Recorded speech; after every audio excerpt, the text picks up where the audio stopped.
Yes, a very good morning to all. We were discussing about the chapter number 8, human health and diseases. So far, we have talked about typhoid, pneumonia, common cold, and malaria. 4 diseases completed. We move to the next one, that is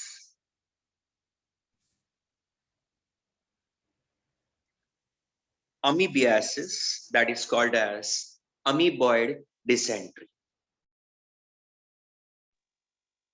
Here is the pathogen responsible for amoeboid dysentery or amoeboic dysentery, that is Entamoeba histolytica.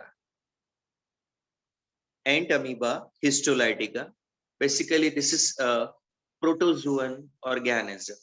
The previous one, which we talked about, the malaria, it was by a protozoan organism, specifically sporozoite category.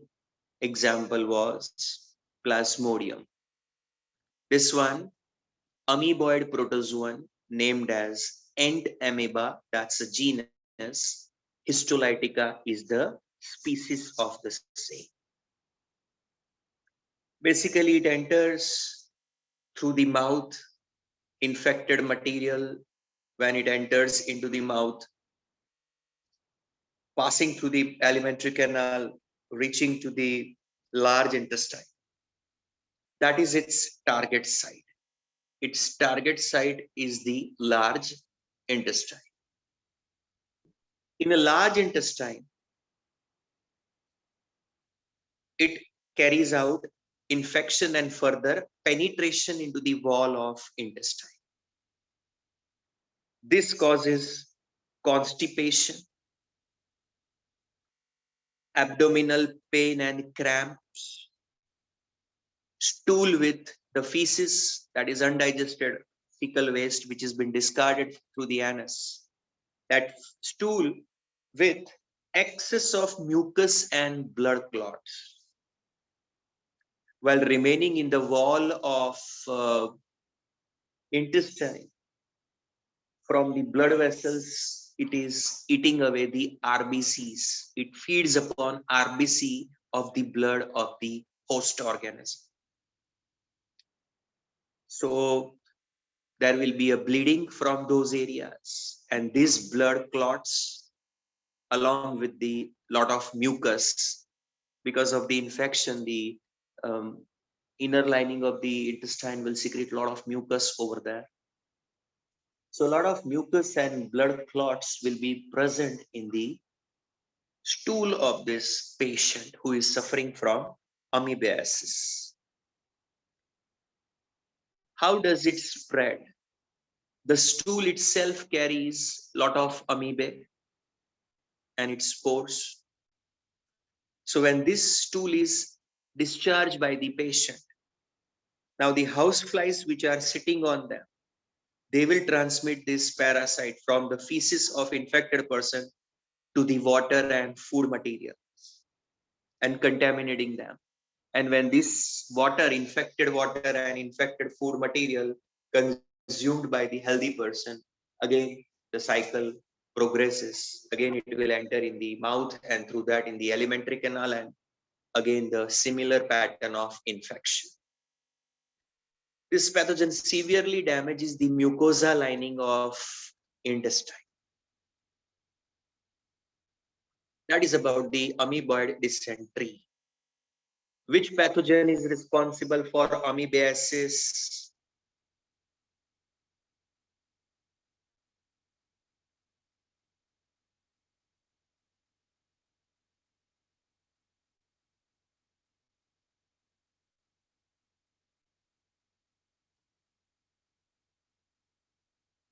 Whenever you write down the scientific name, capital E in this case, genus name, you don't know how to write down the genus name. Genus name, as in when we write down, it should be in a capital first letter at least. Yeah. Entamoeba histolytica. To which group of organisms it belongs to? Which category of organisms it belongs to? Protozoa is the correct answer.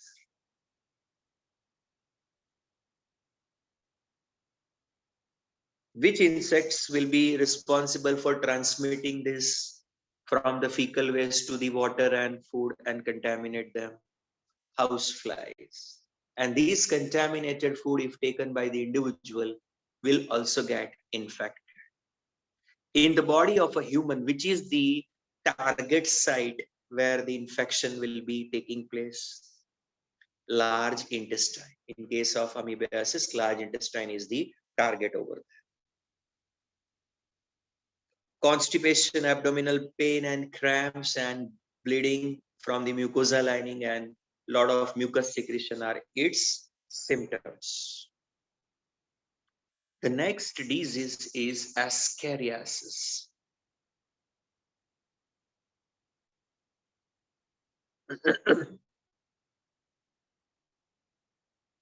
Now, ascle means Nemeth helminthes worms, generally known as roundworms. Wuchereria, ascaris, etc. are the examples of such worms. So now we're going to talk about the diseases which are caused by this kind of worms, the ascleminthis worms. First amongst them, ascariasis, pathogen, Ascaris lumbricoides, popularly known as roundworm. Ascaris lumbricoides. See, if you understand the cycle from one point to the again coming back to the same point in this cycle. So let's assume that the patient is discharging the eggs. Read my line, listen to my line carefully. The patient suffering from ascariasis is discharging the feces in the soil in open. Now, this feces which is lying in the soil in open, the eggs of the ascaris. If a child or any other person comes in contact with this soil, different ways. Children play in the soil, so they directly come in contact with such a soil which may be infected with the eggs over there, which were released along with the feces of the patient. Second is that the vegetables and other materials which are not properly cleaned. Some of them dig out. I mean, just a potato, so you have to dig out from the soil and collect them. Many of them grow on the ground. So they are kept on the ground after harvested. So from the soil, these eggs stick to such vegetables and fruits. If they reach to the kitchens and if they are not washed properly and eaten up, the eggs go in individual through the mouth. Further, it enters into the body and it has two places to target. Number one, during lung cycle, lungs will be infected, and later on, the ultimate target site is intestine. After reaching in the intestine, the larval stages will mature into the adults over there. Larva will be in the lungs, but these larvae coming out from the lungs ultimately will reach into the intestine. That is its final target site. In the intestine, it will mature over there. So some of the male members and some of the female members in the intestine of the patient suffering from ascariasis keep damaging the intestine. Meanwhile, keep reproducing eggs released in the feces. And when this feces is discharged in the soil in open, again it is ready for entering into other individuals. Infection will spread further. You see, we started from this point that patient is discharging the feces with these eggs, and from that point we are returning back to the same. That was the cycle. The point to be understood was that the patient will discharge the eggs with his or her feces in open. So that's why the defecation in open is a major problem, which is spreading a lot of diseases. One of them, amoebiasis, another one, ascariasis. Well, these eggs come in the soil And if this soil sticks to the vegetables and food materials, then through them, if they are not washed properly, they enter into the mouth of the person. And then final target of the parasite inside the body of the host is intestine. And staying in intestine, they mature the larvae and then they turn into the adults. And adults will further keep reproducing in the alimentary canal of the host and keep discharging the eggs, which will be released along with feces. And they keep spreading the disease into other individuals. That was about ascariasis. Ascariasis. Which organism is responsible for this? Ascariasis is caused by which organism? Ascaris lumbricoides. To which category of pathogens it belongs to? For example, Entamoeba was a protozoan. This one belongs to helminths, Asclemens. You can say the roundworm.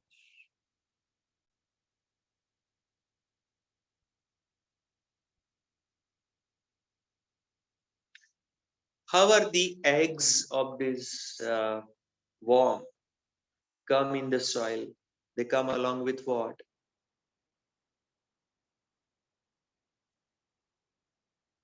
Feces of patient who is suffering from ascariasis. Well, this will cause internal, once the infection takes place and worm settles into the intestine and matures therein, internal bleeding, muscular pain, fever, anemia, blockage of intestinal passage. So many worms in the intestine will block the intestinal passage over there. So digestion related problems will arise. So that is about the ascariasis. We go for the next one, and next one is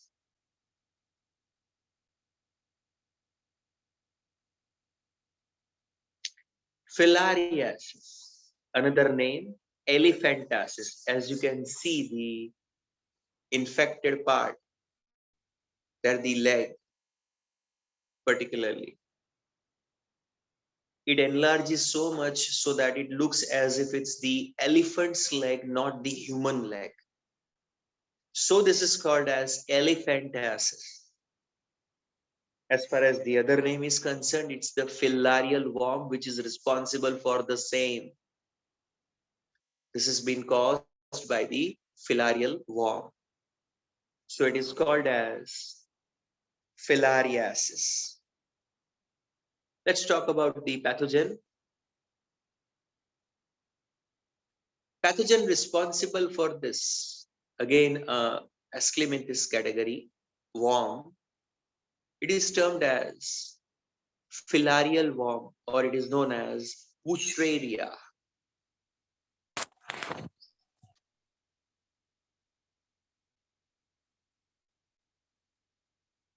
It is termed as Wuchereria. Wuchereria, two different species are there. Wuchereria bancrofti and Wuchereria malai. Again, the roundworms over there.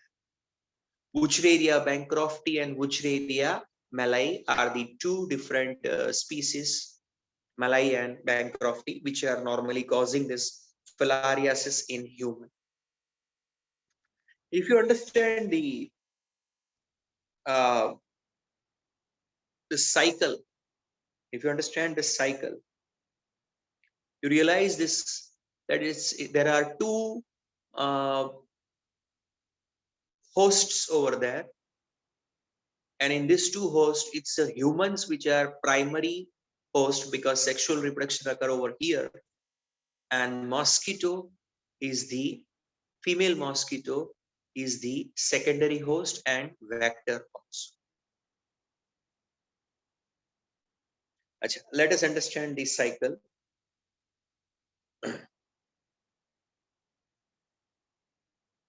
The pathogen is transmitted from the healthy person by the bite of a female mosquito. Which is the which variety of the mosquito is responsible for spread of malaria?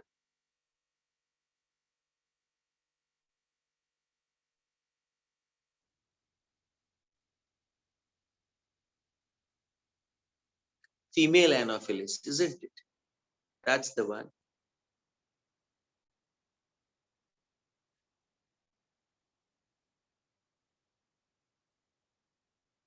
And you know which one is spreading the filariasis?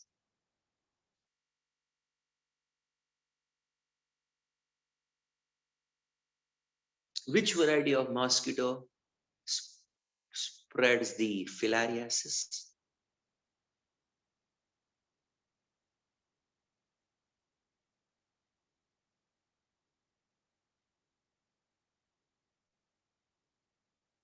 Any idea?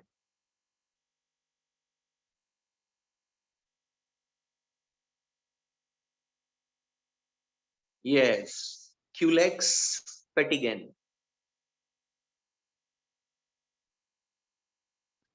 Culex petigen is the vector as well as secondary host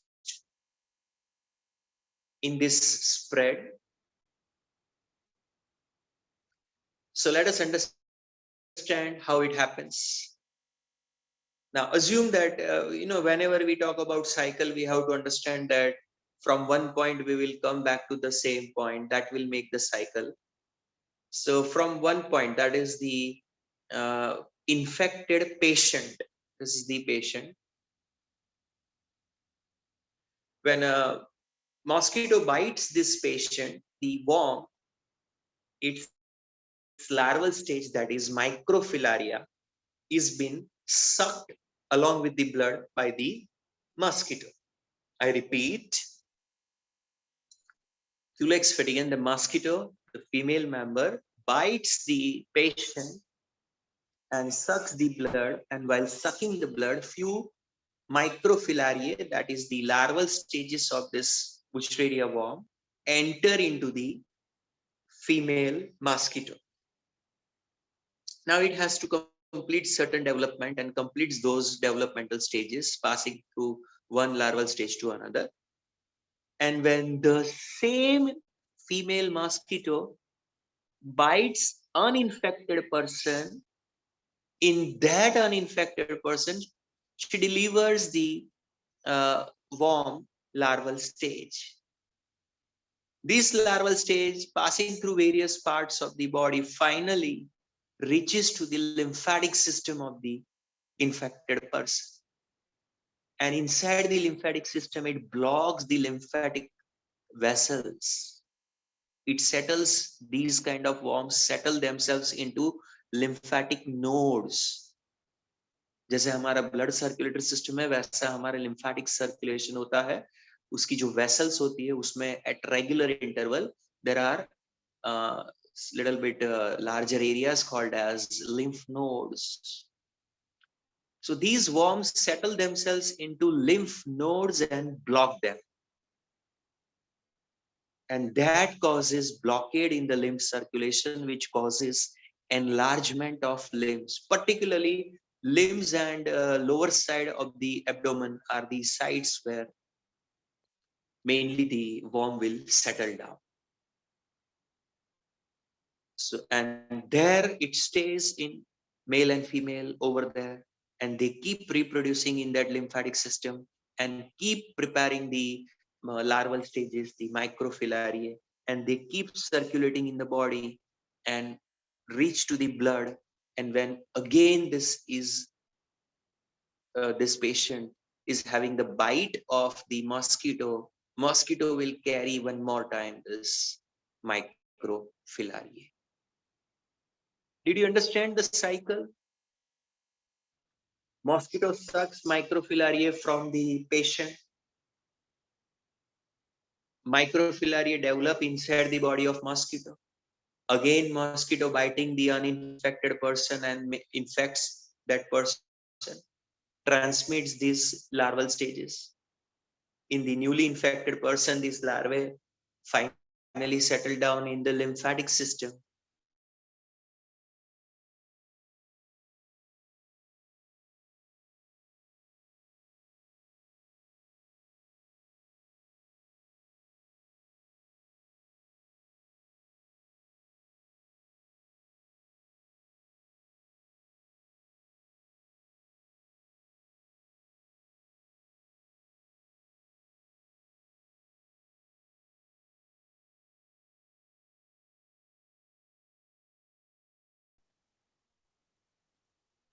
Yes. So as we were discussing that the filarial worm, it will cause chronic inflammation of the organs, wherein it will live for many years. Now, what do we mean by chronic inflammation? It's not the overnight development. It takes a long period of time to establish itself, the disease establishment in the body. And pathogen will take a lot of time to establish inside the body in the different organs. So it is said to be chronic inflammation. Today the microfilaria will be entering the body, and tomorrow you will not have the symptoms. So these things go gradually establish themselves in the body, and takes, even in this case, it takes years and years. The main target is the lymphatic vessels of the lower limb, that is legs, in which lymphatic system is being targeted mainly, and that causes the blockade of the lymphatic system, accumulation of lymph, swelling of the uh, limb in which the infection has taken place. So that's why it is called as elephantiasis. Additionally, there will be genital organs which may be also affected. Like in a male, scrotum and penis can also enlarge drastically, and there this will result into gross deformities. Deformities means the natural form, the shape of the structures will be altered drastically. So we say gross deformity in these organs will take place. As I said, pathogen is transmitted to the healthy person from the infected person by the bite of the female mosquito vector, which is Culex fatiga. That was about the filariasis. I hope you have understood it. If you have any question, you ask.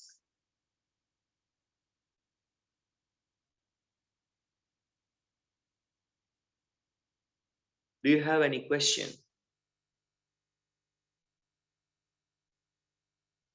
Fine. What is another name of filariasis?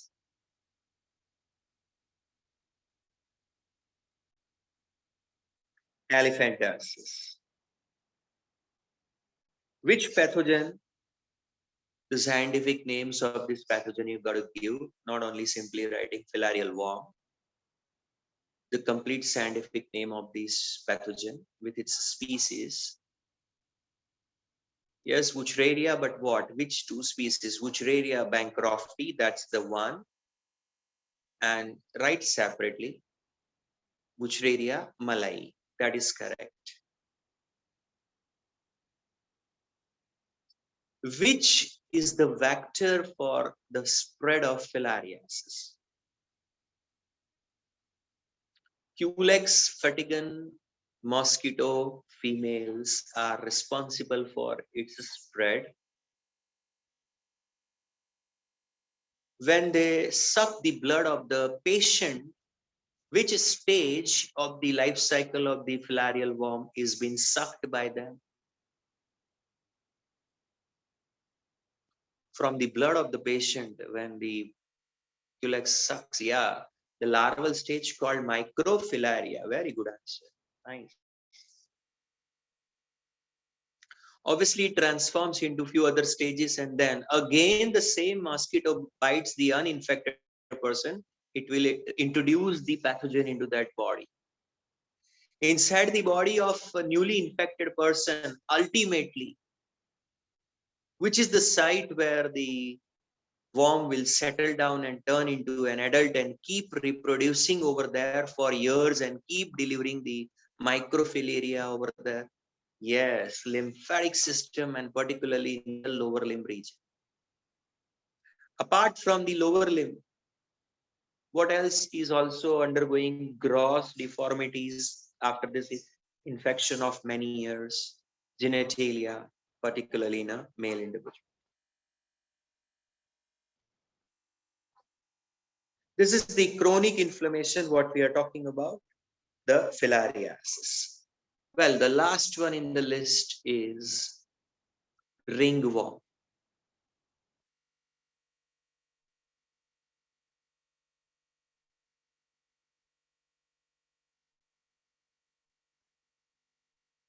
This is the fungal disease. Fungi from the genera Microsporum, Trichophyton, and Epidermophyton. You see, particularly the 3-4 different genera of the fungi named as Microsporum, Trichophyton, Epidermophyton, etc. They are the ones which cause this disease condition. It is called ringworm. You see, it gives the wrong impression that it is the worm. No, it is not the worm. It is caused by the fungus, not by the worm over there. It's just that, normally when infection takes place, ring-shaped rashes are created wherever. जहाँ पे भी head region में, scalp में, that is skin में. So you can see that more or less they are round in shape. So ring-like appearance is given after the infection. The rashes appear to be ring-shaped. So that's how dry, scaly lesions on various parts of the body are appearing, such as on a skin, such as on a nails. Nails पे भी हो सकता है, skin में भी हो सकता है. Skin of different parts of the body, there it is possible. And it can even occur in the skull. Intense itching will be there. The tendency to itch this, areas will be there. So intense itching will be the one of the symptoms of this infection. How does it spread from one person to another person? Well, infection can be acquired from the soil. It can also be acquired from the utensils that have been used by the infected individual. जैसे ये individual है, उसका comb अगर है या towel है जो head region में use हुआ है, अगर वो कोई और person use करता है, तो वो comb से, वो towel से या कोई और utensils which has come in contact with this, this portion infected lesion. From there, the fungal spores or the fungal mycelium sticks to that utensil, and from that, it can be infected into another person, uninfected person. What promotes this, this thing, the faster and more intense growth of this fungus? Heat and moisture. The fungus prefers heat, the moderate to little higher temperature. It doesn't survive in a very low temperature, so it requires a hot climate. And moisture, it doesn't prefer dryness. So wherever it finds the heat and moisture, that is the ideal place for its growth. Just say, even those in the groin region, between the two legs, around the genitalia, these parts, groin region, or between our toes, जैसे hind limb के जो toes होते हैं उसके बीच का जो area, वहां पे देखना मॉइस्चर ट्रैप रहता है. वो थोड़ा वार्म एरिया है compare to the body, remaining exposed body. So ये साइट्स वो होती है जहां पे ज्यादा टेंडेंसी होती है. हेड रीजन में भी, स्काल्प में भी, lot of sweat, so there also it gets a suitable place to survive the fungus, and it grows in that area and causes damage. Well, that was about the ringworm. Have you understood?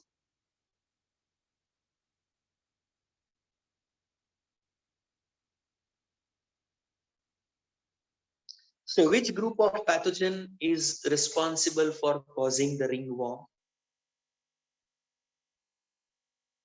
Yes, fungi.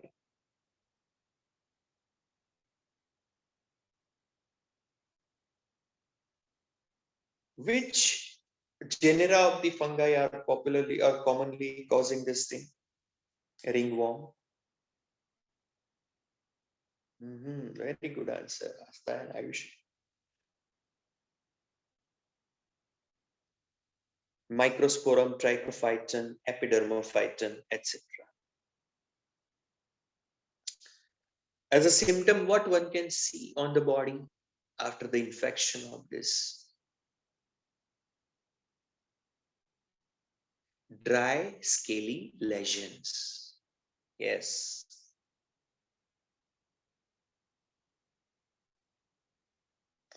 Which are the parts of the body where one can see this thing? In general, nails, skin, scalp are the sites which are the target sites of this fungus. Yes.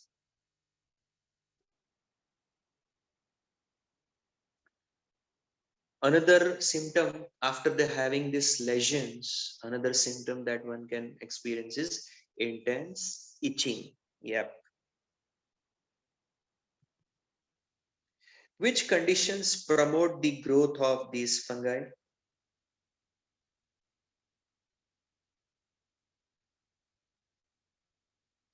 Very nice reply. Moisture and heat. Heat and moisture are the two factors which will promote the growth of this. And that's why in a growing region or between the toes, these are the sites where they flourish.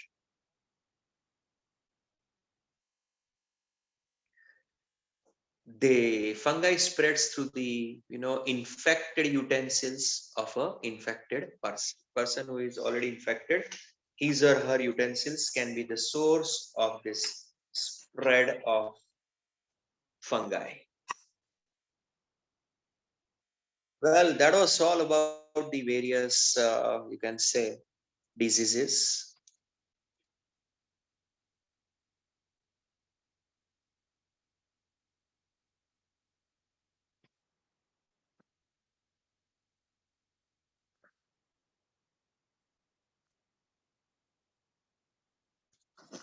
So we have talked about several diseases, right from this, bacterial diseases such as typhoid and pneumonia, the viral disease such as common cold, the protozoan diseases such as malaria and amoebiasis, the roundworm diseases such as ascariasis and filariasis, and the fungal disease such as ringworm.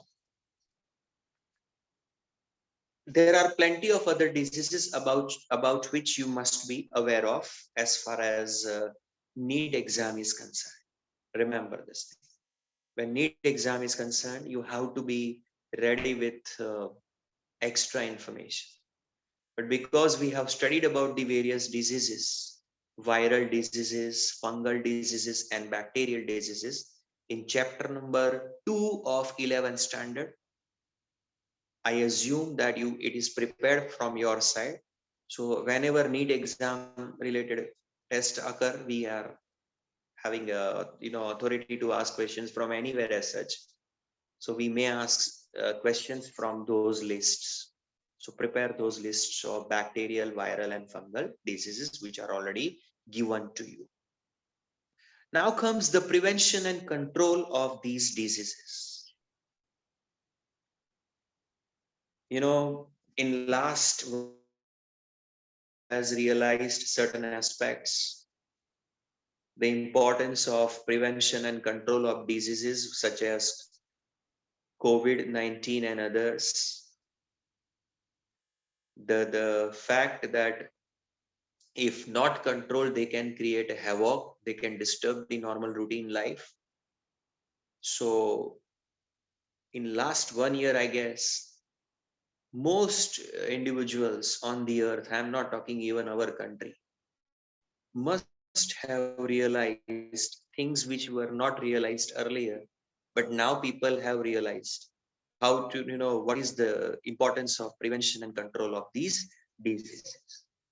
Now, what can be done by the individual, by the society, by the country? by the world as such, it has been mentioned how we can stop the spread of these diseases. Remember, we cannot have 100% control and prevention, but our effort should be 100% to maximize this spread of the pathogen.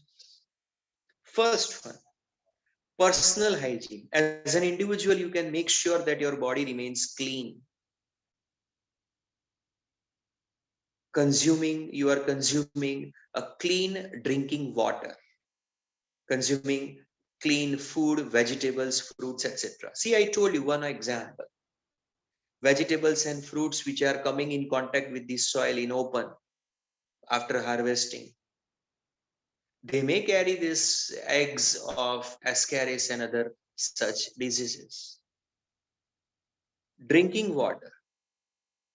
Large population of our country and many, all over the world, they are not getting pure drinking water, the potable water. Shortage of that. They get the water from the open water bodies which are contaminated. Without purification, they have to use them.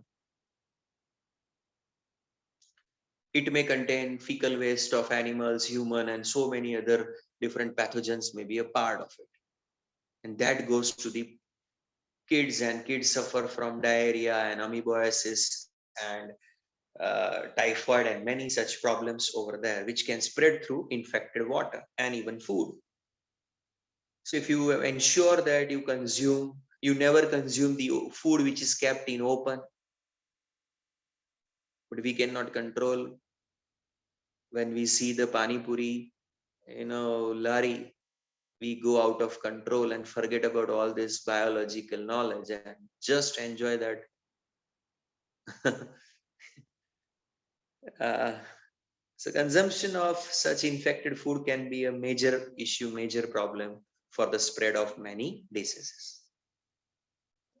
Public hygiene, proper disposal of waste and excreta. See, uh, defecation in open in a country like India with so many poor people, for let's focus upon our own country only without seeing others.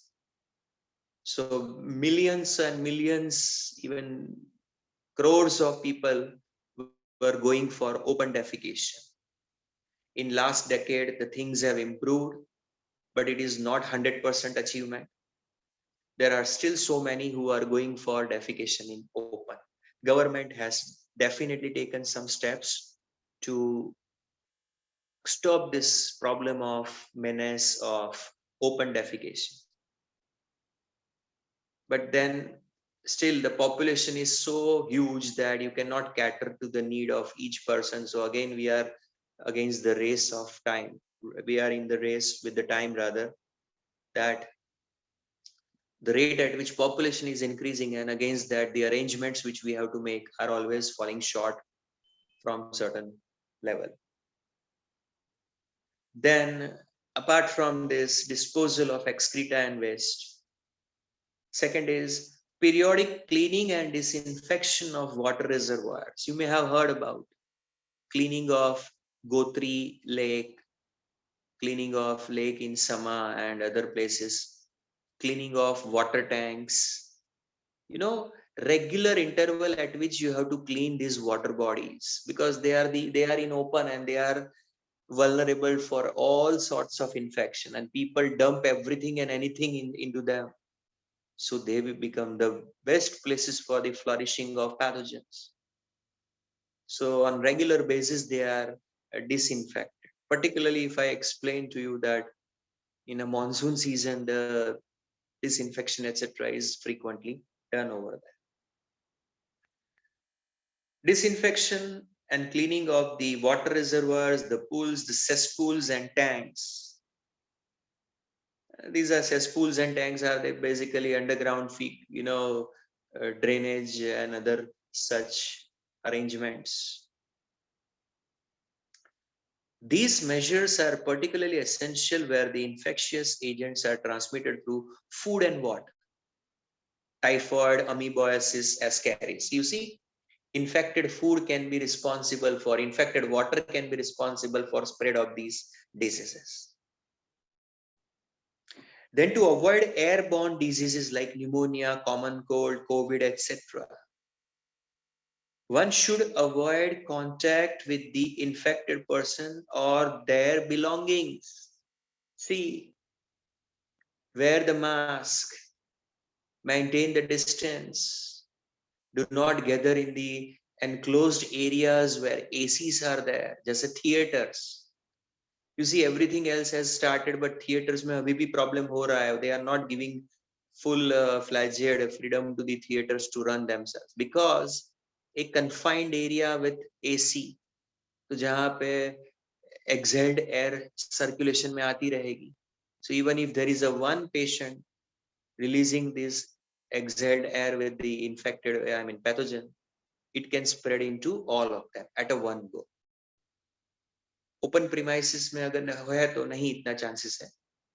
But obviously there also you have to maintain a distance. But enclosed में तो बहुत ज़्यादा spread होता है. No need to teach you anything about how the COVID spreads. You may be knowing more than what I may be knowing. Additionally, one should avoid contact. Yes, person के belongings को भी touch नहीं करते. Fine. To control the spread of malaria and filariasis, what is the one thing which is common between malaria and filariasis?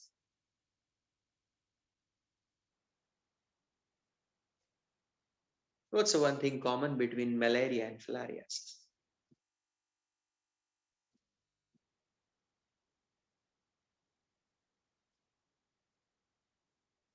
Vector is a mosquito. Both are spreading by the insect vector, specifically mosquito. Malaria may be by Anopheles and filariasis by Culex fatigan. However, they spread through mosquitoes. So they have the insect vector.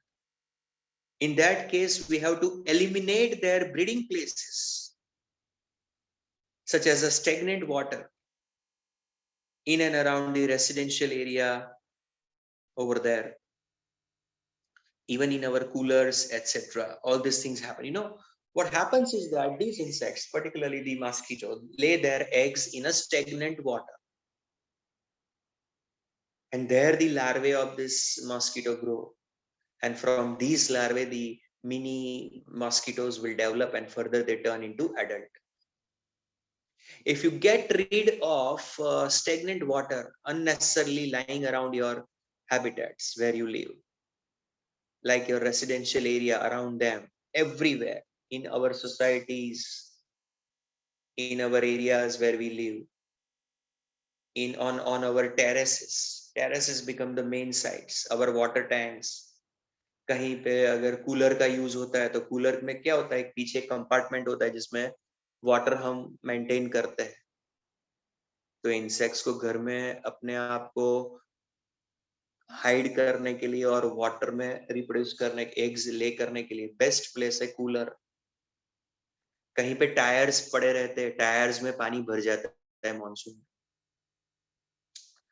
So these kind of areas should be cleaned. No stagnation of water unnecessarily should be allowed. So remove the stagnant water from area where you live in. Clean the coolers regularly. Use the mosquito nets. आपके windows में या door पे, even while sleeping, bed के around mosquito net आता है. So even particularly while you are sleeping, the bite will be inevitable if there are mosquitoes, because you are not alert that time and mosquito can easily suck the blood without even letting you know. One of the arrangement is interesting one is that जैसे कोई pond या lake है, तो there तो you cannot remove that stagnant water. You see, आप अपने घर के आसपास सोसाइटी में अपने टेरेस पे कहीं पे ऐसा स्टेगनेंट वाटर को प्रिवेंट करोगे. बट बड़े बड़े जो टैंक्स होते हैं या फिर बड़े बड़े जो पॉन्ड्स एंड लेक्स होते हैं, how will you get rid of insects over there, particularly the larvae of mosquito? There you got to introduce one of the fish which is called as gambusia. Guppy fish कहते हैं, gambusia. Gambusia fish जब आप introduce करते हो pond में, it feeds upon exclusively mosquito larvae. Mosquito larvae को इतना rapidly वो खाने लगेंगे कि पूरे के पूरे पॉन्ड के मॉस्किटो लार्वे को ये खा जाएंगे. They will eat. It's a food for them. So you are using the predator such as gambusia to get rid of the prey such as the mosquito in the form of the larvae. So your pest, your problem, the pathogen, I mean vector rather, you are controlling the vector in this case. Vector को आप remove कर रहे हैं so that its spread reduces over there.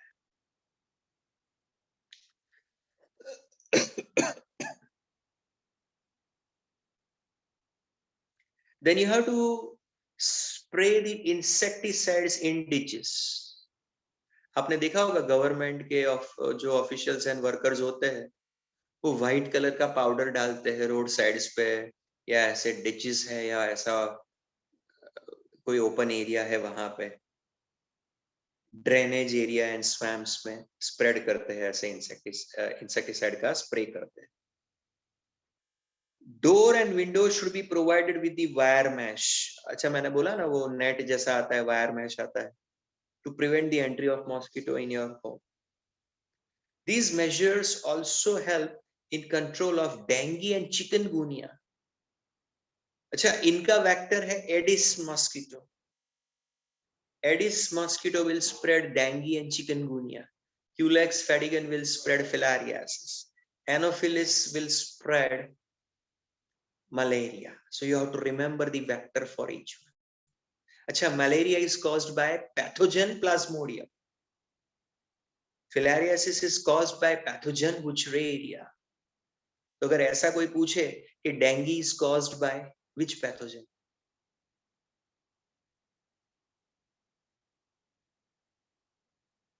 तो क्या answer होगा? Vector तो पता चल गया आपको, पैथोजन कौन सा? डेंगू का.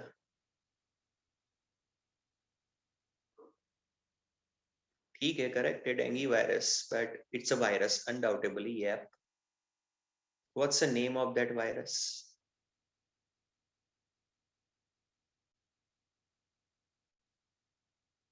चलिए ब्रेक में डेंगू एंड चिकनगुनिया के कॉजेटिव एजेंट द वायरस का नेम फाइंड करके आना. The last and most effective and expensive measure to spread, to stop the spread of pathogens, and that is vaccination. Vaccination and immunization programs, very important one. In fact, they have enabled us to completely eradicate some of the deadly diseases which were there few decades back in the last century. Polio, diphtheria, pneumonia, tetanus. You see, they have been controlled by the use of vaccines. Since childhood, since birth, so many vaccines we are inoculated with. Vaccination is done with our body right from early ages. So that right from beginning, we are equipped to fight with these pathogens, many of them. So that's why many of the diseases have disappeared from the face of earth. The way the present vaccination program going on in world against the coronavirus, like 40 crore individuals in India have been vaccinated. Can you imagine 40 crore humans have been vaccinated in India against this coronavirus? So that's a big achievement on the part of India. Well, that is the profile of the measures for prevention and control of diseases. Do you understand that? If I ask you, which is the fish to control the larvae of the mosquito, the vector for many diseases, their larvae? Correct, Gambusia is the one. Which are the common diseases which can spread through infected water? Water can become the spread reason.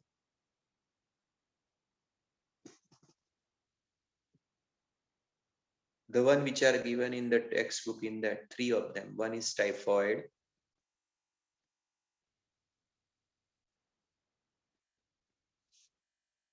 Another one.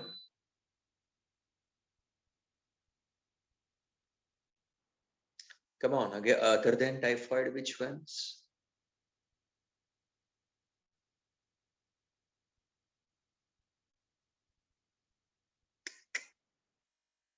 Amoebiasis and ascariasis.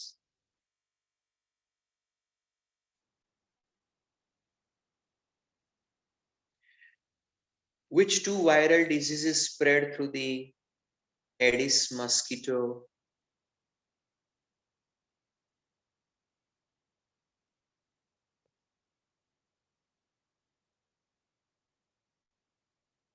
Dengue and chikungunya, correct.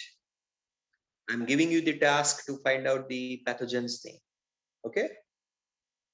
A break for 5 minutes and then we will discuss about the immunity.